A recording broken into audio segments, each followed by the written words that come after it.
Bien. Bueno, interesante porque a pesar de que hay un predominio de profesionales del sector público, creo que también hay una buena presencia de representantes del sector privado e independiente, ¿no? Entonces, digamos, esto nos va a permitir hablar con mayor posibilidades de discusión, porque me interesa más que nada que ustedes intervengan también, ¿no es cierto? Entonces, vamos a tratar de hacer una sesión dinámica, fundamentalmente para desarrollar esta... bien,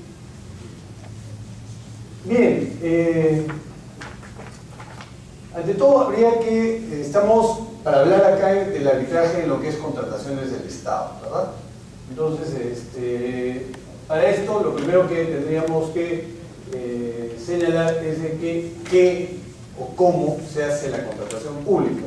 Acá vuestro compañero es un bachiller que está, digamos, trabajando en la Cámara de Comercio el tema de iniciativas público-privadas y también el tema de concesiones.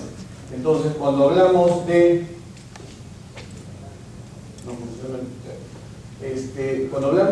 contratación pública, estamos aludiendo a toda esta actividad contractual del Estado que, en el caso nuestro, en el caso peruano me refiero, en el sentido común se reduce a lo que es la normativa de contrataciones del Estado. Pero cuando hablamos de contratación pública estamos hablando de toda la actividad contractual del Estado. Y por ejemplo, en el caso de normas como el caso de las normas europeas, tenemos que, incluso lo que sucede es que una sola norma aglutina todo el quehacer contractual del Estado. Es decir, en la ley de contratos del sector público española, en esta ley de contratos públicos de España, pues, lo que va a suceder es que se regula todo el ámbito contractual del Estado. Estamos frente a un caso de una norma que tiene un alcance general de lo que es la regulación contractual del Estado. Entonces, en el caso peruano, también cuando hablamos del sistema de contratación pública, si pudieran cerrar, por favor, si tuvieran la amabilidad de cerrar la... cuando hablamos del sistema de contratación pública en el Perú, lo que tenemos es que tendríamos que hacer un análisis complejo, ¿no es cierto? Pero en líneas generales lo que en el sentido común de los operadores se entiende como contratación pública es el régimen de contrataciones del Estado, ¿no? Y es en este particular régimen, uno de los varios regímenes que conforman el sistema de contratación pública, que se ha previsto la aplicación como medio de solución de controversias del arbitraje. Y es ahí entonces que vamos a centrarnos. Vamos a centrarnos en el régimen de contrataciones del Estado, que no es el equivalente a la contratación pública. En Provías Nacional también están desarrollando proyectos vía concesiones, por ejemplo, ¿no es cierto? Entonces, pero nosotros vamos a tener que restringirnos a lo que es las contrataciones del Estado. Bien, ¿cómo se desarrolla un proceso de contratación pública? Tenemos que el proceso, normalmente todo proceso de contratación pública se va a desarrollar a través de tres fases. Una primera fase, la denominada fase de actos preparatorios y planificación. En esta fase se van a dar todas las actuaciones de la administración en preparación de lo que es el desarrollo de las etapas posteriores. Para simplificar simplemente, muy brevemente, ¿qué cosas podríamos, alguien estaba en el área de operaciones, usted, ingeniero, en la etapa de actos preparatorios, por ejemplo, en los proyectos que ve su dirección, me parece que es, ¿no? La dirección, ¿qué cosas podríamos identificar antes de que se trabaje un proyecto? Los términos, el objeto del proyecto, las bases, los términos de referencia y la disponibilidad presupuestal, que son los elementos concluentes para que se posibilite el proyecto. Caso contrario estaríamos cometiendo pues una falta, ¿no? Claro, y más que falta estaríamos arando en el desierto porque no podríamos contratar si no tuviéramos presupuesto, no supiéramos qué cosa queremos contratar. Muy bien, y en general esto se va a presentar en todo tipo de contratación, se trata de bienes, servicios u obras. Entonces, esto en la etapa de actos preparatorios. Lamentablemente vamos a tener que pasar muy rápidamente esto, pero entiendo que ustedes ya tienen el trabajo, conocen por su experiencia profesional. Una segunda etapa es la del proceso de selección. En la etapa del proceso de selección lo que va a hacer la administración pública es elegir, al menos teóricamente, de la pluralidad de proveedores que se van a permitir hacerle llegar sus propuestas. La administración pública va a tener que elegir a la propuesta que va a ser al proveedor que va a ser su contratista, su co-contratante. Y en este caso tenemos un tema estrictamente administrativo. Cuando hablamos del proceso de selección estamos hablando de un momento en el cual se va a desarrollar, como la propia normativa de contrataciones del Estado señala, un procedimiento administrativo especial, conformado por actos administrativos, actos de administración y hechos administrativos, destinados todos estos para elegir al proveedor que va a ser el contratista. La etapa de selección. Y la etapa en la que vamos a tener la incidencia del desarrollo de los arbitrajes es la etapa de ejecución contractual, ¿no es cierto? En la etapa de ejecución contractual yo no puedo decirles que estemos frente a un procedimiento administrativo, estamos frente a un contrato. Pero este contrato tiene características especiales también. Normalmente desde el ámbito privado, sobre todo en el caso de profesionales con un desarrollo profesional más bien anterior, digamos, o por lo menos no de este siglo, ¿no es cierto? Había un preconcepto de que como se trata de una actividad contractual estamos frente a lo que es la actividad puramente contractual y por tanto, ¿por qué no debiera regirse por el ordenamiento civil? Sin embargo, hoy en día creo que ya es de mayor consenso el hecho de que, si bien es cierto, la ejecución contractual obedece más bien a un tipo de relaciones distintas a las que en estricto se presentan en un procedimiento administrativo. En un procedimiento administrativo tenemos a un administrado que va a hacerle una petición a la administración y es la administración la que va a decir si acepta o no este pedido. En un contrato tenemos una relación entre iguales que van a estar obligados recíprocamente. Entonces, cuando estas dos partes se obligan, asumen por tanto, obligaciones como derechos entre ellas. Y en este caso, sin embargo, tenemos que la relación contractual va a estar regida, la relación contractual entre la entidad y su contratista va a estar regida por normas, por las normas de la normativa de contrataciones del Estado, la ley y su reglamento, además de las normas específicas que emita el órgano rector de contratación pública, de las contrataciones del Estado, en este caso el OCE. Y además, de manera supletoria, esta relación contractual va a estar regida, primero, por normas de derecho público y en defecto de estas, por normas de derecho privado. Y esto quiero ser muy claro. Los abogados acá me han entendido perfectamente cuando he señalado la aplicación supletoria. Probablemente los demás también, pero quiero ser mucho más específico.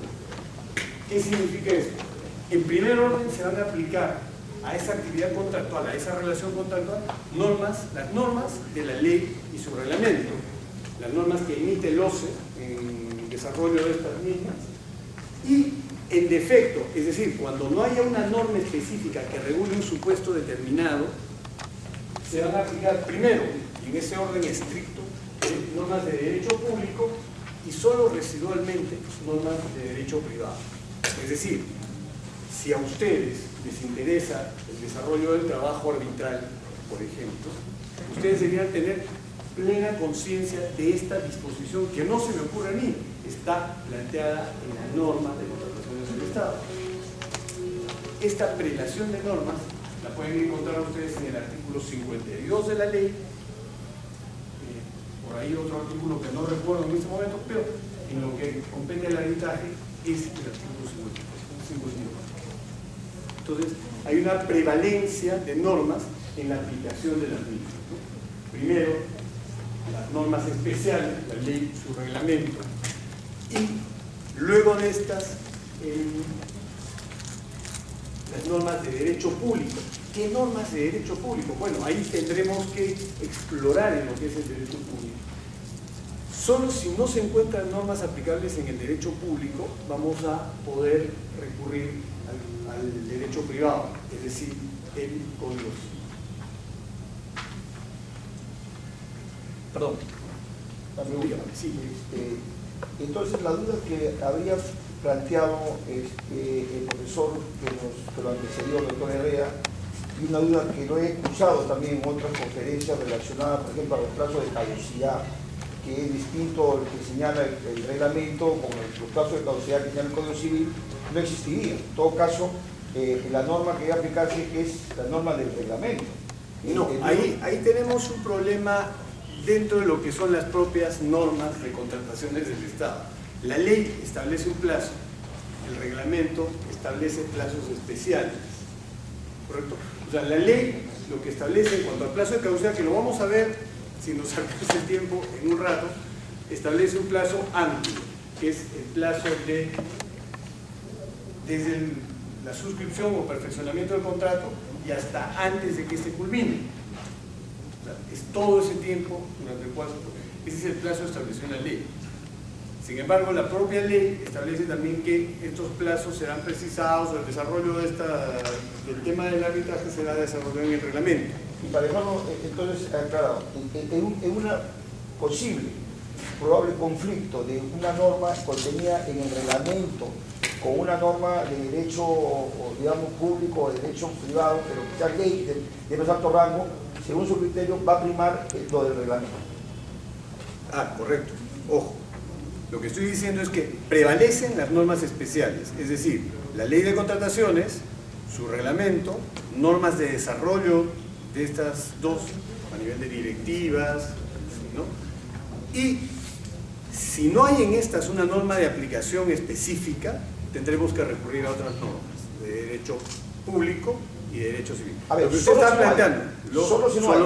Pero entonces, si hay conflicto... no. Ahí lo que tenemos que en el ámbito jurídico se tienen que respetar dos criterios. Primero, el tema de jerarquía de normas, pero también está el criterio de especialidad de las normas, ¿no? Entonces, muy bien, tenemos que evaluar primero, ¿está en la ley? No está en la ley. ¿Está en el reglamento? No está en el reglamento. ¿Está en una directiva? Está en una directiva. Se ha regulado de manera especial. Pero este tema está desarrollado en el Código Civil. Sí, pero el Código Civil es aplicable solo de manera residual. O sea, si no encontramos nada en todo este recorrido a través del derecho público, recién podremos aplicar el derecho privado, ¿no? Bien, acá tenemos un desarrollo más o menos, digamos, amplio de lo que van a ser los hechos o situaciones que vamos a encontrarnos en el desarrollo de un contrato.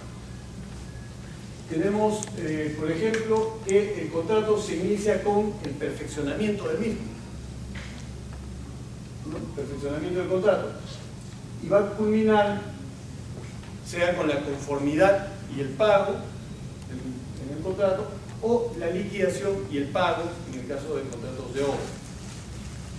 Sin embargo, tenemos que referirnos un poco a lo que hay antes también, ¿no? Si bien es cierto, el contrato se va a perfeccionar en determinado momento, lo cierto también es que vamos a tener que ese contrato va a estar integrado por las bases o pliegos de condiciones, la propuesta del ganador. O sea, si yo ofrecí algo, yo ofrecí cobrarle, el valor referencial era 100, pero yo ofrecí cobrarle a la entidad 90 en un caso de obra, y en el contrato amable o negligentemente, no sabemos, se confunden y ponen 100 como precio, ¿no es cierto? ¿Qué es lo que va a regir? ¿Rige el contrato porque es el acuerdo de voluntades o rige lo establecido en la propuesta ganadora? Entonces, también forma parte integrante del contrato la oferta ganadora. El expediente técnico, en el caso de obras. O sea, el expediente técnico es central, es esencial en el caso de obras públicas. Bien, entonces todo esto anterior vamos a tener que tomarlo en cuenta.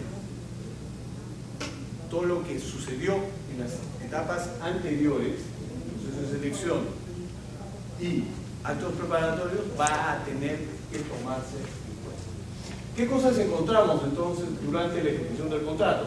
El perfeccionamiento del contrato, en el que vamos a tener que tomar en cuenta cuestiones como pueden ser, entre otras, cumplimiento de requisitos, facultades para perfeccionar el contrato, ¿no es cierto? Entre otras cosas, ¿no? Vamos a tener que evaluar también el contenido del contrato y sus modificaciones, la vigencia y plazo de ejecución contractual. O sea, la vigencia del contrato es una cosa, el plazo de ejecución contractual es otra. Vamos a tener que ver temas de garantías de ejecución de las mismas. Tendremos que evaluar la subcontratación, o sea, si se presentan casos de este tipo. Por ejemplo, ustedes recordarán hace, no sé, 2 o 3 meses atrás, hubo un puente que se cayeron unas vigas y arrastraron todo el San Juan del Lurigancho, ¿no es cierto? En ese caso, el problema era en estricto de subcontratación. Y ahí empezaron los pleitos entre contratista y subcontratista. Y de por medio también se metió un regidor, me parece, de la municipalidad, que también quería meterse en cuchara. Entonces, finalmente, ¿cómo se ven estos temas? El tema de cesión de derechos y cesión de posición contractual. Un tema que parece solo de competencia de abogados, pero que finalmente es de las partes. O sea, las partes ceden sus derechos o ceden incluso su posición dentro del contrato.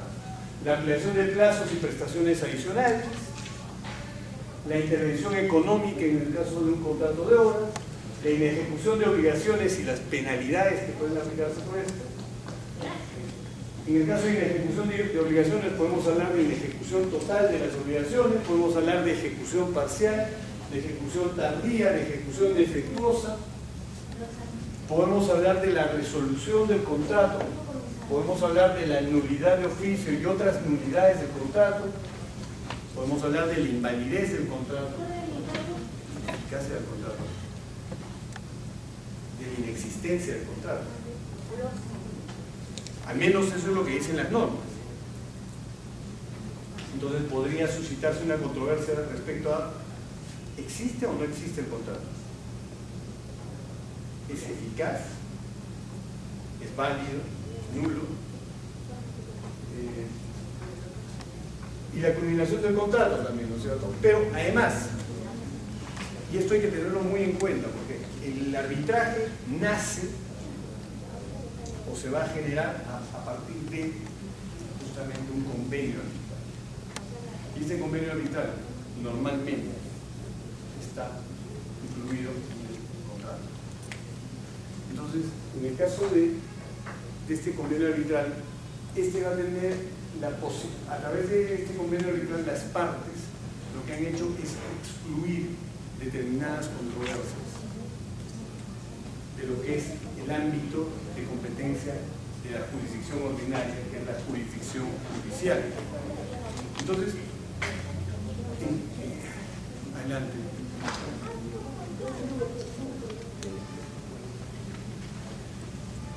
Entonces, la vigencia de este contrato, la vigencia del convenio arbitral, van a estar sujetas al tiempo durante el cual... Buenas noches. Adelante, por favor. La vigencia del contrato va a estar también sujeta a lo que es la vigencia, más bien, la vigencia del convenio arbitral va a estar sujeta a la vigencia del contrato, normalmente. O sea, termina el contrato y la vigencia del convenio arbitral también habría terminado.